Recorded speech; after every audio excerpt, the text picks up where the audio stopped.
जय हिंद मेरे प्यारे दोस्तों, एक बार फिर स्वागत करता हूं मैं ब्रज सर उत्कर्ष एकेडमी पचोर के ऑनलाइन प्लेटफॉर्म पर। आज इतिहास विषय का दूसरा वीडियो में लेकर आया हूं। पहला वीडियो मैं कल अपलोड कर चुका हूं जो कि भारतीय इतिहास के सामान्य परिचय पर आधारित था। आज का जो वीडियो है, आज का जो टॉपिक रहेगा वो टॉपिक रहेगा भारतीय इतिहास को जानने के स्रोत। तो भारतीय इतिहास के बारे में कहां कहां से जानकारी मिलती है, किन किन वस्तुओं से, किन किन चीजों से भारतीय इतिहास को पढ़ सकते हैं, उन विषयों पर आज चर्चाएं होंगी। उन विषयों के बारे में आज जानेंगे, उन स्रोतों के बारे में आज जानेंगे जहां से भारतीय इतिहास के बारे में जानकारी मिलती है। तो आइए शुरुआत करते हैं आज के इस टॉपिक की। और आज का टॉपिक मैं बता चुका हूं कि भारतीय इतिहास को जानने के स्रोत, भारतीय इतिहास को जानने के स्रोतों को तीन भागों में डिवाइड करके पढ़ सकते हैं। किन किन भागों में उनको बांटा जा सकता है? तो पहला जो भाग है वो है साहित्यिक स्रोत। साहित्यिक स्रोत। सेकंड पार्ट इसका रहेगा वो रहेगा पुरातात्विक स्रोत। पुरातात्विक स्रोत। और तीसरा जो इसका भाग है वो रहेगा विदेशियों द्वारा विवरण। विदेशियों द्वारा विवरण। इस प्रकार से भारतीय इतिहास को जानने के जो स्रोत हैं उन स्रोतों को तीन कैटेगरियों में डिवाइड कर सकते हैं: साहित्यिक स्रोत, पुरातात्विक स्रोत और विदेशियों द्वारा विवरण। साहित्यिक स्रोत के अंतर्गत धर्म ग्रंथ व साहित्यिक ग्रंथ दोनों ही आ जाते हैं। जैसे कि साहित्यिक स्रोत की सबसे पहले बात करते हैं तो साहित्यिक स्रोत में वेद, वेदांग, उपनिषद, पुराण, स्मृति आदि पर चर्चाएं होंगी। पुरातात्विक स्रोतों में, अब पुरातात्विक स्रोत में अभिलेख,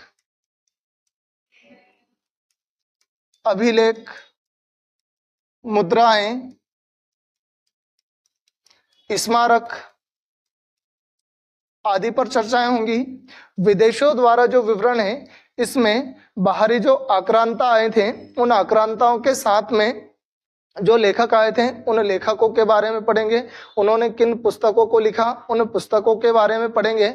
साथ ही साथ भारत में जो विदेशी लेखक आए थे उन लेखकों या यात्रियों के बारे में भी चर्चाएं होंगी। तो इस प्रकार से भारत के जो पुरातात्विक स्रोत, साहित्यिक स्रोत और विदेशियों द्वारा विवरण सभी को एक के बाद एक क्रम से पढ़ना है। तो शुरुआत करते हैं साहित्यिक स्रोत से। और साहित्यिक स्रोत में सबसे पहले पढ़ेंगे वेद के बारे में। अब वेद क्या है? तो वेद सबसे प्राचीन धर्म ग्रंथ है। सबसे पहली और इंपॉर्टेंट बात, वेद सबसे प्राचीन धर्म ग्रंथ हैं। वेद सबसे प्राचीन धर्म ग्रंथ हैं। वेद का अर्थ होता है ज्ञान। वेद का अर्थ ज्ञान होता है। वेद का अर्थ ज्ञान होता है। ठीक है। वेदों की संख्या 4 है। वेदों की जो संख्या है वो 4 है। ठीक है। कौन कौन से वेद हैं? तो ऋग्वेद,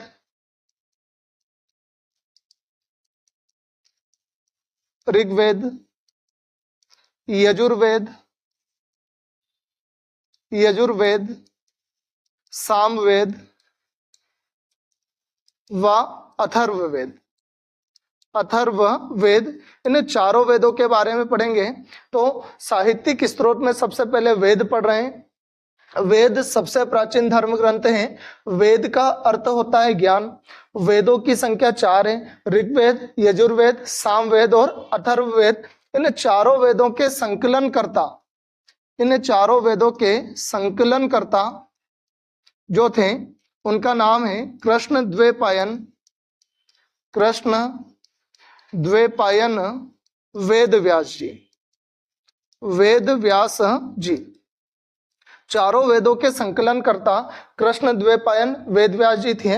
अब वेदों को श्रुति भी कहा जाता है। क्यों श्रुति कहा जाता है वो मैं बताता हूं। वेदों को श्रुति भी कहा जाता है। वेदों को श्रुति इसलिए कहा जाता है कि जो वेदों का ज्ञान है, वैदिक ज्ञान, वैदिक ज्ञान को गुरु अपने शिष्यों को सुनाकर उनको सिखाया करते थे।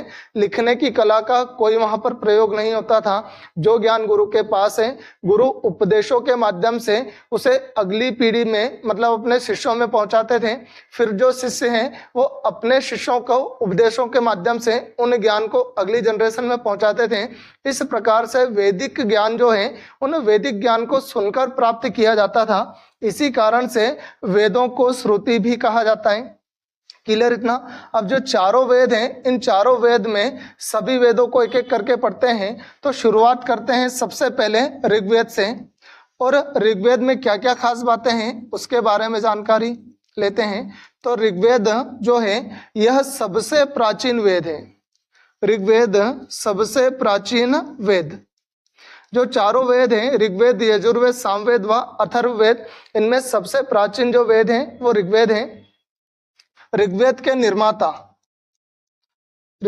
निर्माता विश्वामित्र जी हैं।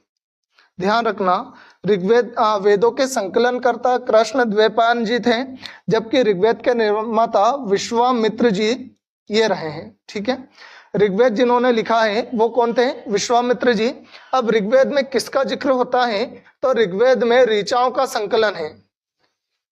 ऋग्वेद में ऋचाओं का संकलन, ऋग्वेद में ऋचाओं का संकलन है। और ये ऋचाएं होती क्या है? ऋचाएं होती हैं श्लोक। ऋग्वेद में ऋचाओं का संकलन है और ऋग्वेद को 10 मंडलों में विभाजित किया गया है। कितने मंडल में? 10 मंडल में। ऋग्वेद को 10 मंडलों में विभाजित किया गया है। ऋग्वेद में 1028 सूक्त हैं, 1028 सूक्त है, तथा ऋग्वेद में 10,462 ऋचाएं हैं। 10,462 ऋचाएं। और मैंने बताया ऋचाओं का मतलब क्या होता है? श्लोक। तो ऋग्वेद सबसे प्राचीन वेद है। ऋग्वेद के निर्माता विश्वामित्र जी हैं। ऋग्वेद में ऋचाओं का संकलन है। पूरे ऋग्वेद को 10 मंडलों में बांटा गया है। ऋग्वेद में 1028 सूक्त हैं तथा 10,462 ऋचाएं हैं। अब जो ऋग्वेद है, इस ऋग्वेद के 10 मंडलों में कुछ खास मंडल के बारे में आपको मैं बताने जा रहा हूं, जहां से एग्जामों में सीधे सीधे प्रश्न आते हैं। तो ऋग्वेद का जो तीसरा मंडल है, उस तीसरे मंडल में विश्वामित्र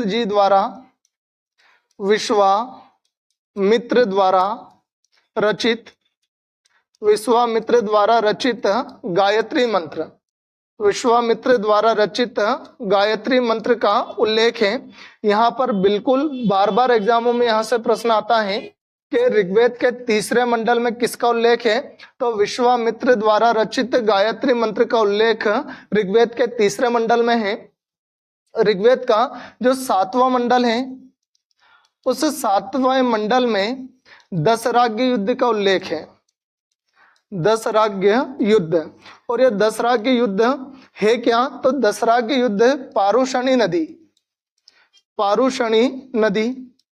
नदी कौन सी थी? पारुषणी, जिसे वर्तमान में रावी नदी के नाम से जाना जाता है। तो दशराग्य युद्ध पारुषणी नदी के किनारे सुदास व्यक्ति या राजा का नाम क्या था? राजा का नाम था सुदास। 7वें मंडल में दशराग्य युद्ध जो हुआ था वो दशराग्य युद्ध पारुषणी नदी के किनारे हुआ था, जो कि सुदास व 10 जनों के मध्य हुआ था। और इस युद्ध में सुदास ने इन 10 जनों को पराजित किया था। इसका उल्लेख ऋग्वेद के 7वें मंडल में है। ऋग्वेद का जो 8वां मंडल है, ऋग्वेद का 8वां मंडल, इस 8वें मंडल को खील कहा जाता है। यहाँ से भी प्रश्न आता है। ऋग्वेद के 8वें मंडल को खील कहा जाता है और इस मंडल में हस्तलिखित ऋचाएं हैं, मतलब हाथ से लिखी गई ऋचाओं का उल्लेख है, जिन्हें क्या कहा जाता है? खील। और उसका उल्लेख कहाँ पर है? ऋग्वेद के 8वें मंडल में। ऋग्वेद का जो 9वां मंडल है, उस 9वें मंडल में देवता सोम का उल्लेख है। देवता सोम का उल्लेख ऋग्वेद के 9वें मंडल में देवता सोम का उल्लेख है। जबकि ऋग्वेद का जो 10वां मंडल है, वो 10वां मंडल सबसे महत्वपूर्ण है। ऋग्वेद का जो 10वां मंडल है, वो सबसे महत्वपूर्ण है, क्योंकि ऋग्वेद के 10वें मंडल के पुरुष सूक्त, मैंने बताया था सूक्त की संख्या कितनी है 1028, उसमें से 10वें मंडल के जो पुरुष सूक्त हैं उस पुरुष सूक्त में समाज के 4 वर्गों, समाज के 4 वर्गों का उल्लेख है। और वो 4 वर्ग कौन कौन से हैं? तो ब्राह्मण, क्षत्रिय, वैश्य व शूद्र। ब्राह्मण, क्षत्रिय, वैश्य व शूद्र, इन 4 वर्णों का उल्लेख ऋग्वेद के 10वें मंडल के पुरुष सूक्त में किया गया है। और एक प्रश्न और बनता है ऋग्वेद से कि ऋग्वेद की ऋचाओं को, ऋग्वेद की ऋचाओं को पढ़ने वाला ऋषि होत्र कहलाता है। ऋषि होत्र कहलाता है।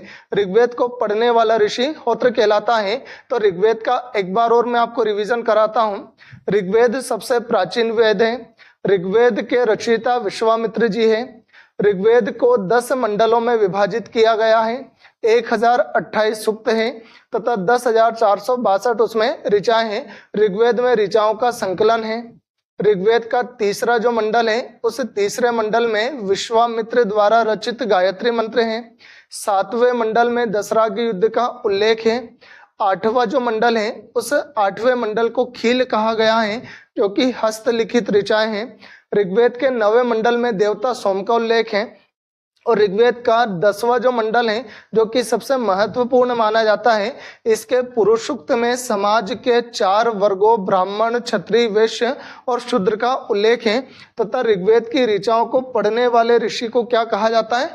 होत्र कहा जाता है। ठीक है, ऋग्वेद से इस प्रकार से यहाँ से प्रश्न आते हैं। अब अगला जो वेद है वो है यजुर्वेद। दूसरा वेद है वो यजुर्वेद है। यजुर्वेद से क्या क्या प्रश्न एग्जामों में बन सकते हैं? तो यजुर्वेद संस्कृत के शब्द यजुष से बना है।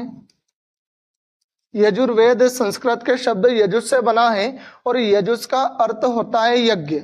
ठीक है, यजुष का अर्थ होता है यज्ञ, अर्थात यजुर्वेद वह वेद है जिसमें यज्ञ से संबंधित प्रावधान है, यज्ञ से संबंधित नियम कायदे व कर्म कांड के बारे में उल्लेख होता है। यज्ञ के नियमों, यज्ञ से संबंधित कर्म कांडों तथा विधि विधानों का जो उल्लेख है वो किसमें है? यजुर्वेद में। यजुर्वेद में यजुष शब्द है जिसका अर्थ होता है यज्ञ। अब एक प्रश्न और यहाँ से बनता है, यजुर्वेद कर्म कांड प्रधान वेद है।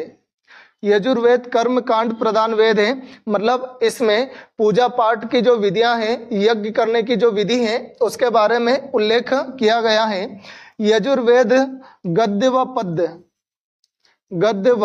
पद्य दोनों शैलियों में, गद्य व पद्य दोनों शैलियों में मिलता है। यजुर्वेद के जो मंत्र हैं उन मंत्र का उच्चारण जो ऋषि करता है उस ऋषि को अधर्वयु कहा जाता है।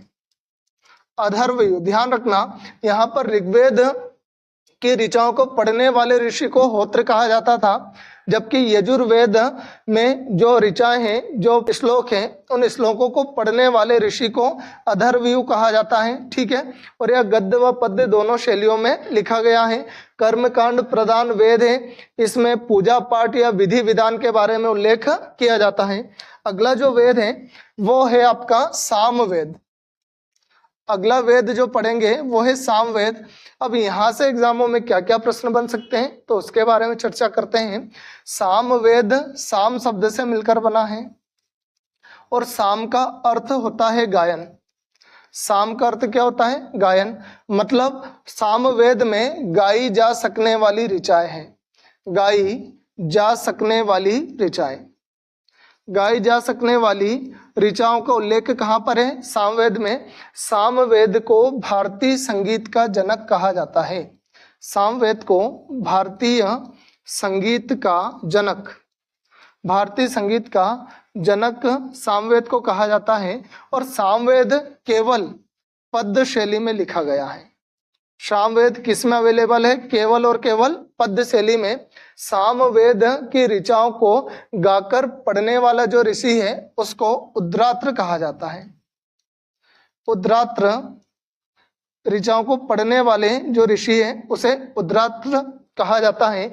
इस प्रकार से सामवेद का सबसे महत्वपूर्ण प्रश्न जो निकल कर आता है वो आता है भारतीय संगीत का जनक सामवेद को कहा जाता है और इसमें गाई जा सकने वाली ऋचाओं का उल्लेख है। अब चौथा और जो अंतिम अपना वेद है वो है अथर्ववेद। अथर्ववेद, यहाँ से क्या क्या प्रश्न आते हैं, इससे क्या क्या जानकारी उपलब्ध होती है उसके बारे में पढ़ते हैं। तो अथर्ववेद के जो रचयिता हैं, जिन्होंने अथर्ववेद को लिखा है, वो अथर्ववेद के रचयिता अथर्वा ऋषि हैं। अथर्वा ऋषि, और अथर्वा ऋषि के नाम पर ही इस वेद का नाम अथर्ववेद पड़ा है। ठीक है, अथर्ववेद सबसे बाद का वेद है, सबसे बाद का वेद अथर्ववेद। अथर्ववेद में जादू टोना, श्राप वशीकरण, रोग निवारण, औषधियां आदि के बारे में जानकारी मिलती है। अर्थात अथर्ववेद वह वेद है जिसमें काले जादू या जादू टोना का उल्लेख है। अथर्व ऋषि ने इसे लिखा था। एक और प्रश्न आता है, अथर्ववेद लौकिक जीवन से संबंधित है। लौकिक जीवन से संबंधित है। अथर्ववेद को ब्रह्मवेद भी कहा जाता है। अथर्ववेद को ब्रह्मवेद भी कहा जाता है।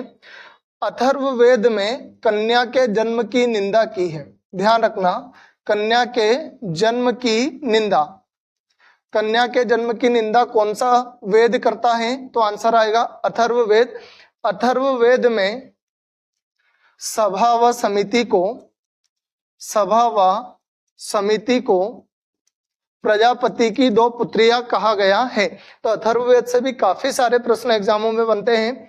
अथर्ववेद के रचयिता अथर्वा ऋषि, सबके बाद का या सबसे बाद का वेद, जादू टोना या काले जादू से संबंधित जो वेद है वो अथर्ववेद है। ब्रह्मवेद भी इसे कहा जाता है। कन्या के जन्म की निंदा करता है तथा सभा व समिति का उल्लेख अथर्ववेद में है।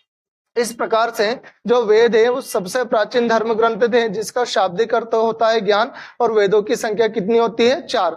अब वेद जो है ये संस्कृत भाषा में लिखे गए थे। लोग इसको नहीं पढ़ सकते थे और ना ही सभी लोगों को पढ़ने की अनुमति वेदों की थी। इसलिए हुआ क्या, वेदों को सरल भाषा में परिवर्तित करके सभी लोगों तक पहुंचाने का जो कार्य किया है वो कार्य किया है वेदांग ने।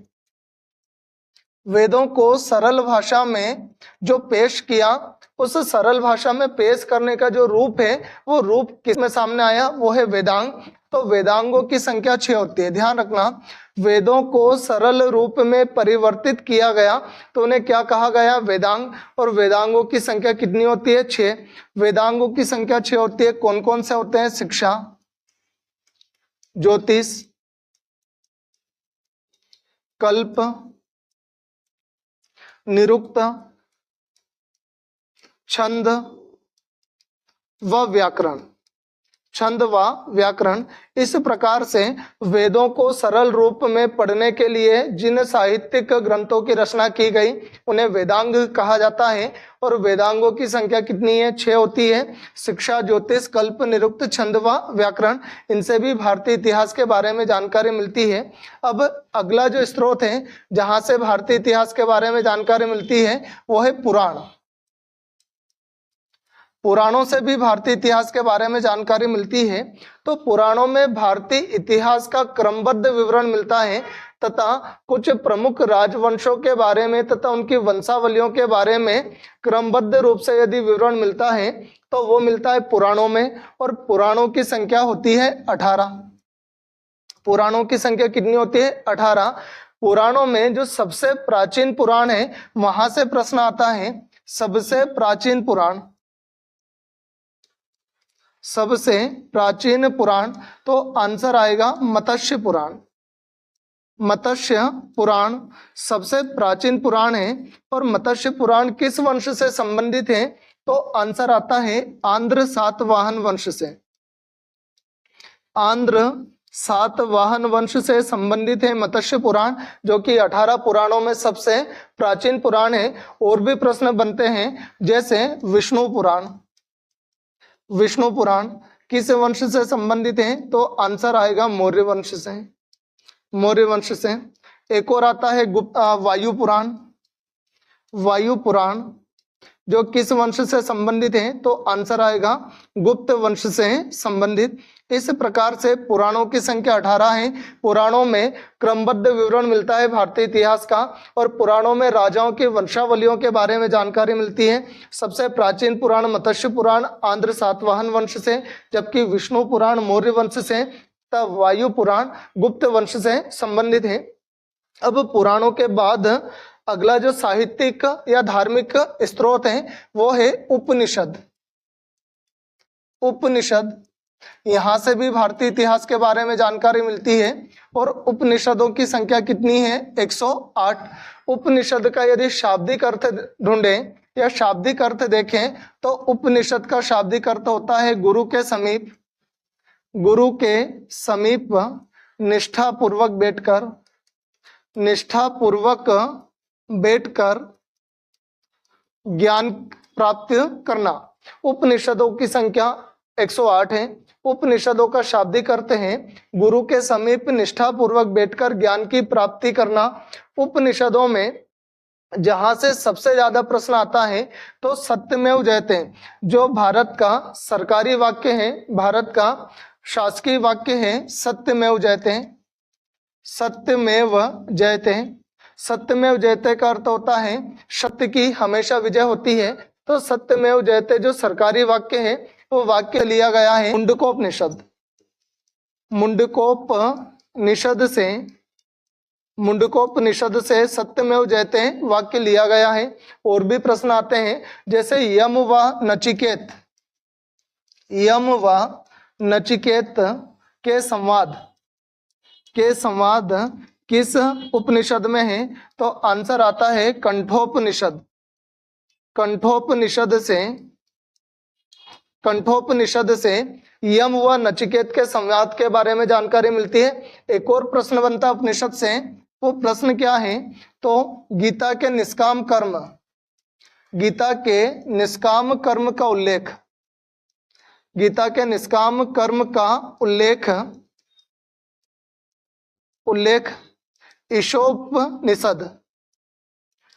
ईशोपनिषद से प्राप्त होता है। इस प्रकार से उपनिषद से प्रश्न बनते हैं। उपनिषदों की संख्या 108। शाब्दिक अर्थ है गुरु के समीप निष्ठापूर्वक बैठकर ज्ञान की प्राप्ति। सरकारी जो वाक्य है सत्यमेव जयते वो मुंडकोपनिषद से लिया गया है। यम व नचिकेता के जो संवाद हैं वो कंठोपनिषद से लिए गए हैं, तथा गीता के निष्काम कर्म का उल्लेख ईशोपनिषद से लिया गया है। इस प्रकार से वेदों की संख्या कितनी पढ़ी अपन ने? वेदों की संख्या पढ़ी 4। वेदांग कितने हैं? तो वेदांग है 6। पुराण कितने हैं? तो पुराणों की संख्या है 18। तथा उपनिषद कितने हैं? उपनिषदों की संख्या जो है वो है 108। और सभी से एग्जामों में क्या क्या प्रश्न आते हैं ये मैंने आपको बता दिया। अब एक और जो साहित्यिक या धार्मिक ग्रंथ है जहां से भारतीय इतिहास के बारे में जानकारी मिलती है वो है स्मृतियां। और स्मृतियों से कौन सा प्रश्न बनता है? तो स्मृतियों से एक प्रश्न ही सबसे ज्यादा बनता है, वो है कि सबसे प्राचीन स्मृति, सबसे प्राचीन या पुरानी स्मृति कौन सी है? तो आंसर आएगा मनुस्मृति। सबसे प्राचीन व प्रामाणिक स्मृति है।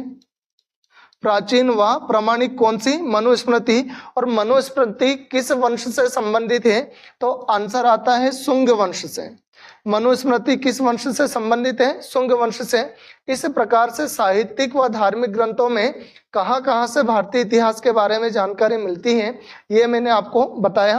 अब क्या क्या पढ़ चुके हैं? वेद पढ़ लिया, वेदांग पढ़ लिया, पुराण पढ़ लिया, उपनिषद, स्मृतियां पढ़ ली, मतलब धार्मिक ग्रंथ जो हैं उन्हें धार्मिक ग्रंथों में ये सारी चीजें पढ़ ली। साहित्यिक ग्रंथ में क्या क्या आ सकता है? तो साहित्यिक ग्रंथ में कुछ प्रमुख बुकों के बारे में आपको बताता हूं, जैसे कि कौटिल्य या चाणक्य द्वारा एक पुस्तक लिखी गई थी। उस पुस्तक का नाम था अर्थशास्त्र, जो कि 15 अधिकरणों में विभाजित थी। कितने अधिकरण में? 15 अधिकरणों में विभाजित थी। और अर्थशास्त्र पुस्तक के लेखक कौन थे? कौटिल्य। अर्थशास्त्र पुस्तक के लेखक कौटिल्य थे। और इस अर्थशास्त्र पुस्तक का जो विषय था वो विषय था राजनीति। विषय क्या था? राजनीति। राजनीति से संबंधित पुस्तक थी अर्थशास्त्र। तो कौटिल्य ने मौर्यकालीन जो सामाजिक व्यवस्था थी, उस मौर्यकालीन सामाजिक व्यवस्था का उल्लेख अपनी पुस्तक अर्थशास्त्र में किया, जो कि 15 अधिकरणों में विभाजित है, जिसका विषय राजनीति था। इस पुस्तक से मौर्य काल अर्थात चंद्रगुप्त मौर्य तथा उनके बाद के जो शासक हैं उनके प्रशासन के बारे में, उनके राजनीतिक व सामाजिक जीवन के बारे में जानकारी मिलती है। एक लेखक और है मेगास्थनीज, जो कि सेल्यूकस निकेटर के राजदूत थे। सेल्यूकस निकेटर के राजदूत थे और चंद्रगुप्त मौर्य के दरबार में आए थे। मेगास्थनीज ने एक पुस्तक लिखी थी इंडिका। उस इंडिका नामक पुस्तक में भी मौर्यकालीन इतिहास के बारे में खूब जानकारियां मिलती है। आगे और पढ़ते हैं कौन कौन से लेखकों ने कुछ प्रमुख पुस्तकें लिखी जहां से भारतीय इतिहास की जानकारी मिलती है। तो हर्षवर्धन के समय चीनी यात्री हेनसांग आए थे, जिन्होंने हर्षकालीन जो समाज था उसके बारे में जानकारी दी। अब साहित्यिक स्रोत में कौटिल्य और मेगास्थनीज की पुस्तक हो गई। उसके बाद में एक लेखक और है प्लिनी। प्लिनी ने नेचुरल हिस्ट्री नामक पुस्तक लिखी थी, जिसमें भी भारतीय इतिहास के बारे में जानकारी मिलती है। एक और लेखक है क्लोडियस टोल्मी ने अपनी पुस्तक भारत का भूगोल, इसमें भी भारत के बारे में उन्होंने बताया था। अब इस प्रकार से साहित्यिक स्रोत में कुछ प्रमुख पुस्तकें थी। उन पुस्तकों से भारतीय इतिहास के बारे में जानकारी मिलती है। देशों द्वारा विवरण में कौन कौन से लेखक या विदेशी लेखक आए थे जिन्होंने भारतीय इतिहास के बारे में लिखा? तो सबसे पहले सिकंदर के साथ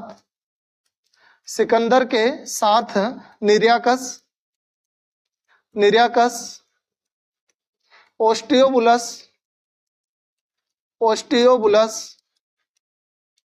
व ओनियो सिक्रेटस नामक विदेशी लेखक आए थे, जिन्होंने उस समय के भारतीय इतिहास के बारे में जानकारी दी। अब जो मेगास्थनीज है उनके बारे में अपन ने पढ़ लिया, लेकिन एक और सबसे प्रमुख लेखक है अल बरूनी किनके साथ में भारत आए थे? तो महमूद गजनवी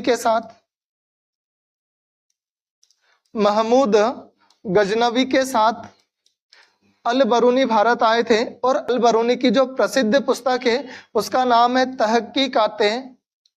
तहकीकाते हिंद या भारत की खोज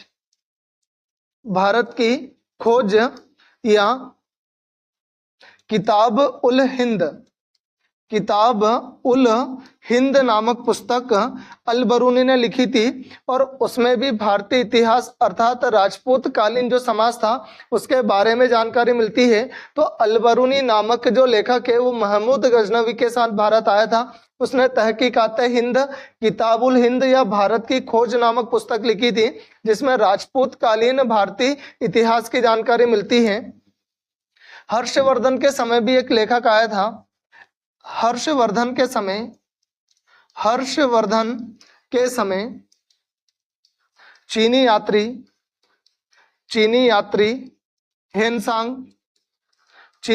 हेनसांग आया था, जिसने सी यू की नामक पुस्तक लिखी थी और इस पुस्तक में उसने हर्षकालीन समाज के बारे में उल्लेख किया था। ऐसे ही एक चीनी यात्री और आता है, एक चीनी यात्री और था जिसका नाम था फाहयान ने भी भारत के बारे में एक पुस्तक लिखी जिसका नाम था फा क्यू की। इसमें भी भारतीय इतिहास के बारे में बहुत सारी जानकारियां मिलती हैं।